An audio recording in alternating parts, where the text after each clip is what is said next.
कई लोग कहते हैं गुरुजी आपकी दीपावली पूजन बिल्कुल सरल है, एक सिक्का रखना है, थाली में पूजन धनतेरस से चालू करा, रूप 14 पर करी, रूप 14 से करी, दीपावली पर पूज लिया और मालूम पड़ा फिर आ गया गोवर्धन पूजन, दीपावली का दूसरा दिन पड़वा का दिन, उस दिन फिर पूजन का विधान। तो हमारा शास्त्र कहता है दूसरे दिन जब पूजन करो पाटा जैसा की लगा रहने दो, जैसा कपड़ा बिछा रहने दो, जैसी थाली रखी वैसी रखे रहने दो। और है एक सिक्का रखना है, थाली में पूजन धनतेरस से चालू करा, रूप 14 पर करी, रूप 14 से करी, दीपावली पर पूज लिया और मालूम पड़ा फिर आ गया गोवर्धन पूजन, दीपावली का दूसरा दिन, खजाने का दिन, पड़वा का दिन, उस दिन फिर पूजन का विधान।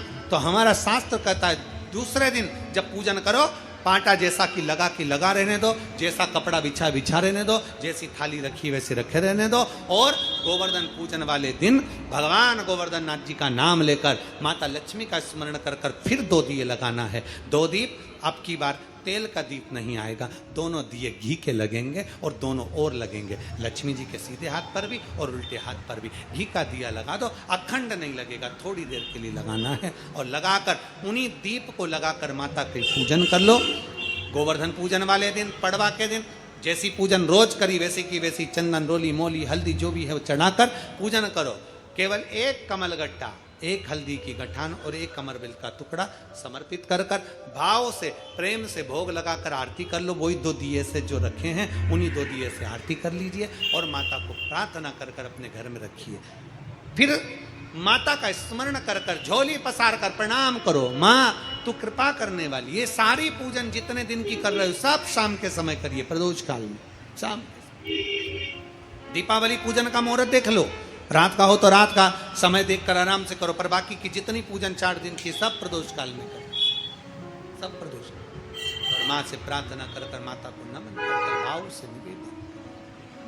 और मैंने तेरे ही भरोसे बाबा, तेरे ही भरोसे हवा बिच उड़ती जावांगी बाबा, डोर तो छड़ी नाम कटी जावांगी भोले मैं तेरी। जब हम दिल से बाबा का गुणगान करते हैं। हर महादेव, श्री शिवाय नमस्तुभ्यम। 21 तारीख को थाली का क्या करें, उसका पूजन कैसे करें, क्योंकि इस बार जो गोवर्धन पूजा है वो 22 अक्टूबर को पड़ रहा है। तो ऐसे में 21 अक्टूबर को कैसे करना चाहिए, पूजन करना चाहिए कि नहीं करना चाहिए, थाली उठाएं कि ना उठाएं, तो संपूर्ण जानकारी आपको मिलेगी। दर्शकों, जैसा कि कहीं कहीं पे गोवर्धन पूजा 21 तारीख को ही मनाएंगे और कहीं कहीं पे उदय तिथि के अनुसार 22 तारीख को मनाएंगे।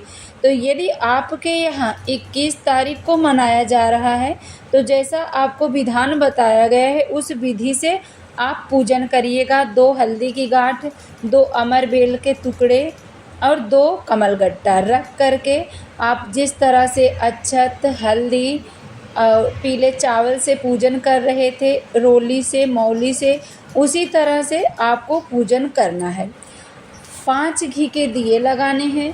एक जहाँ पे आपने गोवर्धन नाथ का पूजन किया है वहाँ पे रखिए, एक रखना है माँ लक्ष्मी के समक्ष छोड़ देना है, एक मुख्य द्वार पे, एक रसोई घर में और एक दीपक तुलसी के पास। इस तरह से 5 दीपक 5 स्थानों पे प्रज्वलित कर दीजिएगा। यदि आपके यहाँ 22 अक्टूबर को मनाया जा रहा है तो ऐसे में थाली का पूजन आप कैसे करेंगे, तो एक दिन गैप जा रहा है। तो ऐसे में जैसे आप रोज़ाना प्रदोष काल में पूजन करते हैं थाली का, आपको बताया गया है रोज़ाना कुछ सामग्री बदल बदल के रखी जाती है। तो 21 तारीख को आपको कुछ भी नहीं करना, कोई सामग्री आप ना रखें थाली में, ना ही आप थाली को बदलिएगा। थाली में जो आपके पुष्प हैं जो सूख गए हैं उस पुष्प को आप उठाकर बगल रख दीजिएगा, नए पुष्प समर्पित कर दीजिएगा। बाकी आपको कोई सामग्री नहीं समर्पित करना है। नए पुष्प समर्पित करके अक्षत से, रौली से आप पूजन करिएगा, पुष्प समर्पित करिएगा। उसके बाद यहाँ पर आप 5 दीप प्रज्वलित कर लीजिएगा, क्योंकि आपने माँ लक्ष्मी का पूजन किया है, सिक्के का पूजन किया है, तो पूजन तो होनी चाहिए। तो 5 दीप आप घी का जला लीजिएगा। उसी दिए से आप माता लक्ष्मी का आरती कर लीजिएगा। घी का भी आप जला सकते हैं, तेल का भी जला सकते हैं।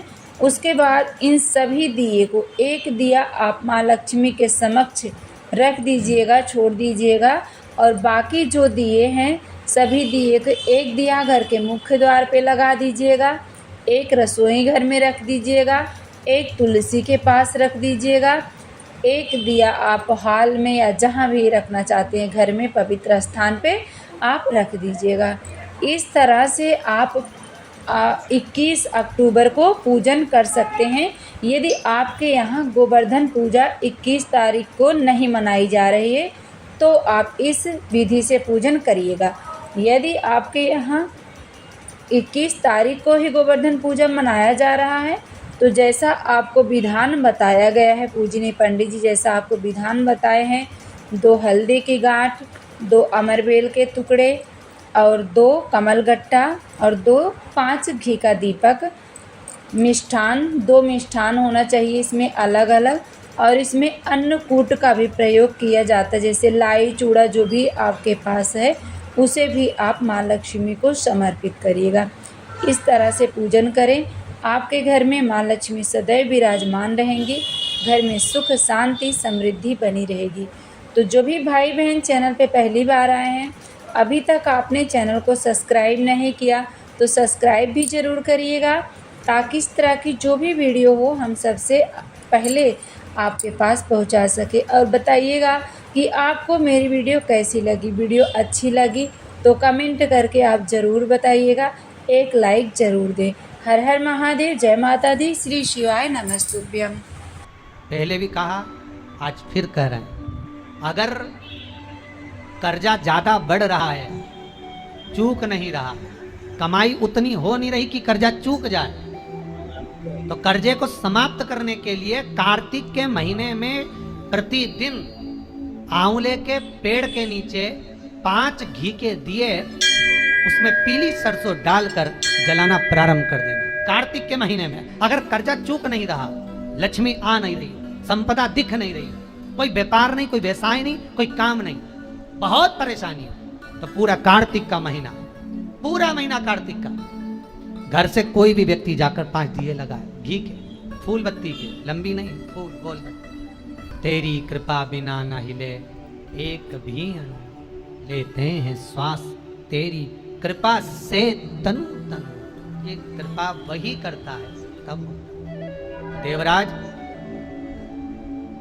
ब्राह्मण है, अच्छा कर्म करने वाला है, पर मित्र कुछ ऐसे मिल गए जिन्होंने इसको जुए में लगा दिया। जब जुआ खेलते खेलते कर्जा बढ़ गया देवराज पर, तो कहीं चोरी करना प्रारंभ कर। जब कर्जा बढ़ा तो चोरी करना प्रारंभ कर दिया।